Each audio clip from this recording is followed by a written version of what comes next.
Hey everyone, Rick here with Rick's 135th Scale Models with part 2 of the build and paint of a Hobby Boss 135th scale LKW man truck 7-ton dump truck.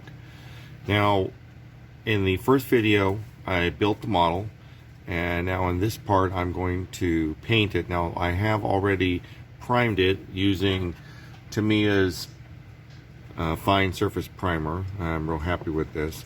What I'm going to do next will be using Tamiya acrylics to paint it NATO green, and then go with the NATO brown and NATO black.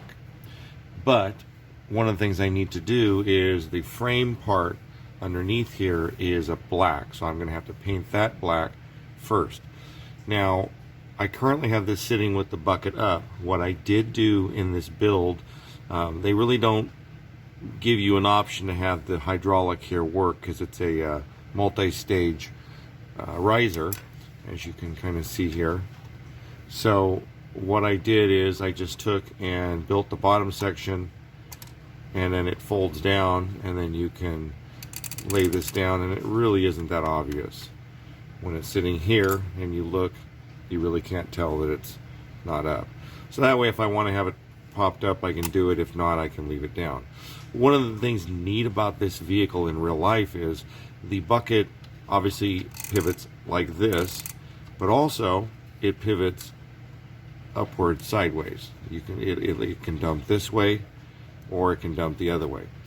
What I've done is I didn't glue any of this down so that I can number one, going through the painting process, because underneath here is going to involve a lot of weathering. Looking at pictures, and there aren't a lot of them, but you do see some rust and road grime build up, and that doesn't get washed as efficiently. On top of that, there's just a lot of work to do in here in painting and detailing. Like I said, this portion here, you've got a hydraulic pump here that needs to be silver. This part down here is going to be black, and then there's just weathering it up. Now, all the pictures I've seen, I'm not sure what it is, but it looks like they hit it with some kind of a wax or similar product to seal the metal to kind of protect it from road grime and rust. Because when you look at the pictures of the undercarriage and that, it looks like there's something on it. It could very well just be like a tar or something similar, but I'm not sure. Either way, I'm going to simulate that look. And then all the detail parts here, which will be green and that. So it'll involve quite a little bit of work to get all this painted. The nice thing is these tires do pop off pretty easy.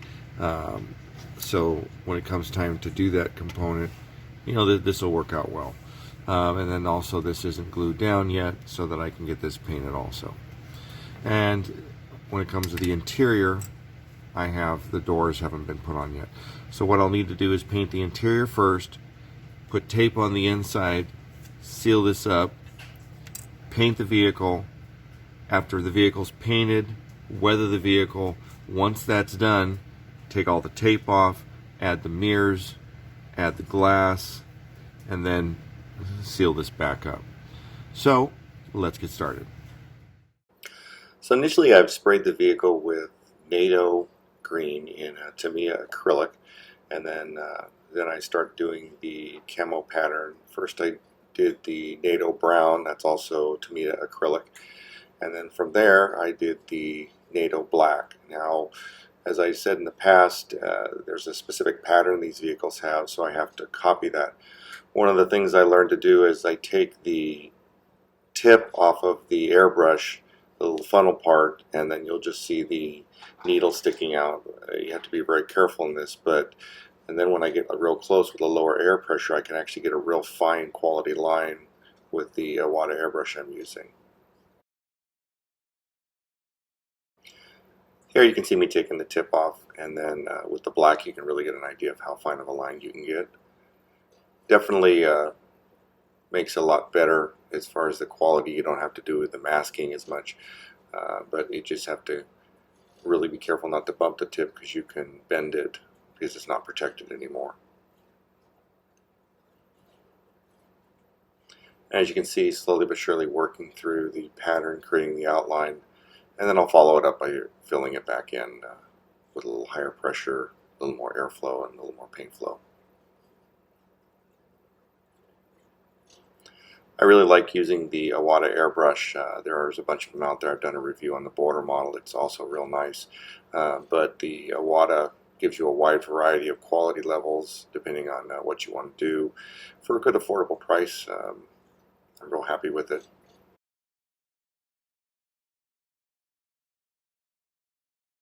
After letting the acrylic paint dry overnight, what I've done is I've taken and created a enamel wash with a kind of an off brown. I thinned it down quite a bit, and then I'm fairly liberally going to cover the entire vehicle with this. What this will do is all this will settle into all the little low points and detail points to help them jump out. Also helping to better the weathering look by showing the details that are built into the model itself. I let the vehicle dry overnight, and then now I'm going to follow it up with a Tamiya acrylic flat clear that I paint the entire vehicle to seal all the enamel in and then prepare for the next stage of weathering.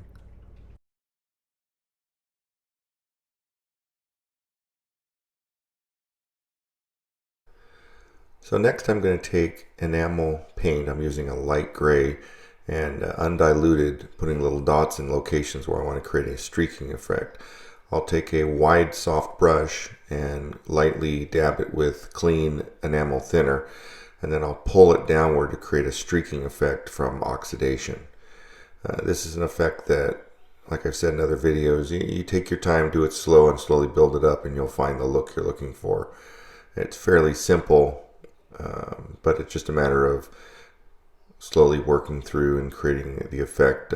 As it dries, it really starts to come out, but initially it looks wet, so you have to kind of give it some time and work through it.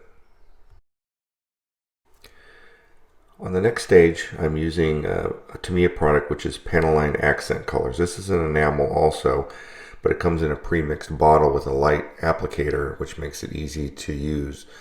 I'm taking this and hitting all the points where dirt would collect in crevices and grooves and along edges to create that kind of an effect and look. This is another slow process of just accenting locations. The nice thing about using that is as you dab it, it kind of fills in all the crevices and really does highlight the details of the model itself.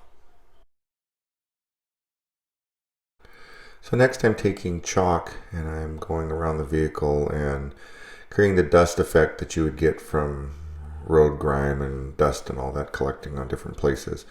Making sure I get areas that where it's going to settle and sit, kind of building up more where it might not get washed off through either driving down the road in inclement weather or being washed. This is another process of just dabbing it on. One of the things I do is as I do it, the vehicle's got a flat, but I'll take an air can and lightly blow it off to if I put a little bit too much on a certain area. It seems to work out real well. Once again, it's just another process. You just slowly work your way and build it up. The biggest thing to be careful when you're using the chalk is watch where you touch, because if you leave oily fingerprints, the chalk will basically collect on the oil of the fingerprint and you'll have a fingerprint on your model. So just one thing to be cautious of if you're not real good at touching or if it's a harder vehicle to work with. What I would suggest is wearing gloves. From there I put the tires back on, and then I'm going to glue on the spare tire mount on the model itself. I want to get this glued on because a little bit of the glue always ends up being visible before I do a clear coat sealer flat. That way the glue's dried and then it'll dull it down to where it's not noticeable.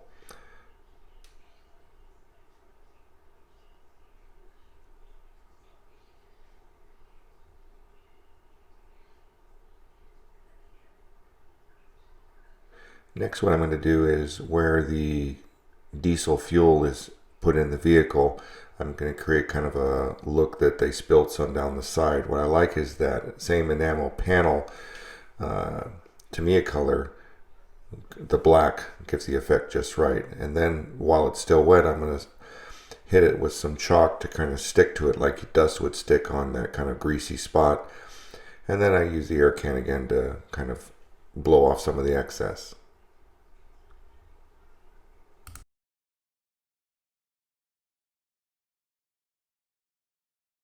After I've done all that work, I'm next going to take my airbrush, and where I've put some chalk to make the muffler look rusty, I'm going to lightly hit it with some Tamiya green on the edges that wouldn't have got faded so much to kind of complete that look.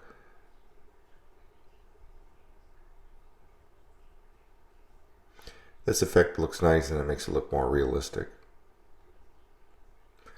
Next, I'm using that same Tamiya panel brown. I'm working around the tires where the dust and dirt would collect, and while the enamel is still wet, I'm tapping it with dry chalk that'll stick there and create kind of that muddy look, which you can see here. Now I'm taking enamel paint and using a brush and creating the splatter effect by just flicking it in different areas where you get the mud being kicked up from the tires on the undercarriage of the bucket and the mud flaps behind. Once that's done, I kind of smear it around a little bit to thicken it up and then build it up in areas where you would see the collection from the driving down the road and hitting muddy puddles and all that. I wanted to simulate the effect of wear and tear on the bucket, and so what I did is I'm taking chalk and creating lines along the same axis of the supports underneath the flat part of the bed of the dump portion. Slowly but surely creating the white lines where those are, and then taking a lighter shade of chalk in the center areas to kind of build up the color effect that you would see from just wear and tear. There's different levels you can do this. I was going kind of for this look where it's fairly new paint. It doesn't have a lot of wear, but it's definitely worn off a lot of the green in these areas. When you do this, there'll be a lot of excess chalk that you can blow off. Like I said, I use the air can to kind of clean it off, and then creating this look. From there, I'm going to take a rust and put it in a bucket to kind of create the dust, and then I'll take the stiff wire brush again and lightly go along the edges to accent the rusty look that you might see around the edge you would get.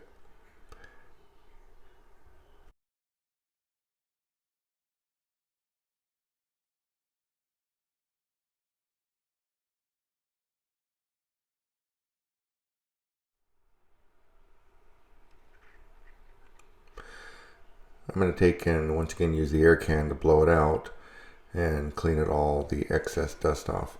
From there, I'm going to take a really dark brown, almost black chalk, make a dust and put it in a bucket, but then also put a bunch in the bed. And then I'm going to use a real wide stiff brush and kind of create that sliding effect you'd get from things going in and out. I do this a couple times to darken it up the way I want. This also helps to blend in the chalk I already put inside and grubby up the bed to give it the look that I was looking for.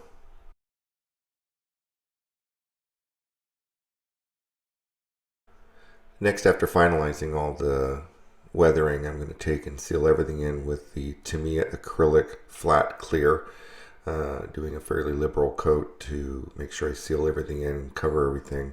This helps to kind of smooth everything out. Any glossy spots won't look odd. Once this is completed, I'll let it dry overnight, and then I'll start the installation of the windows, the turn signals, all that effect that are more of a glossy look.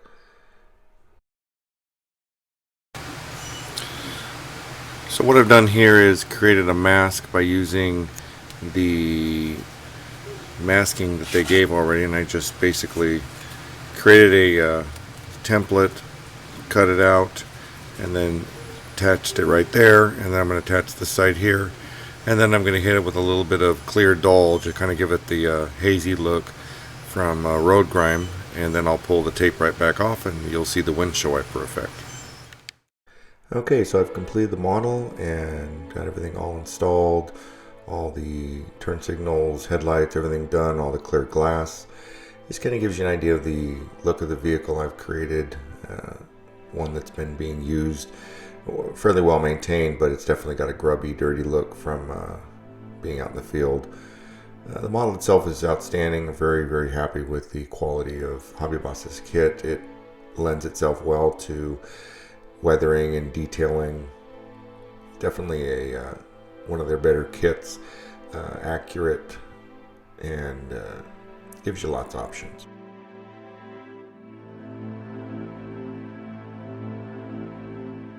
So I have a few more pictures here you can look at. Thank you for watching. Everyone take care. More videos coming soon. Please like and subscribe. Any questions or comments, please reach out to me in the text of the YouTube page, or email me, or get me on Facebook. All those links are attached. Take care, everyone. Happy modeling, and see you in the next one. Bye-bye.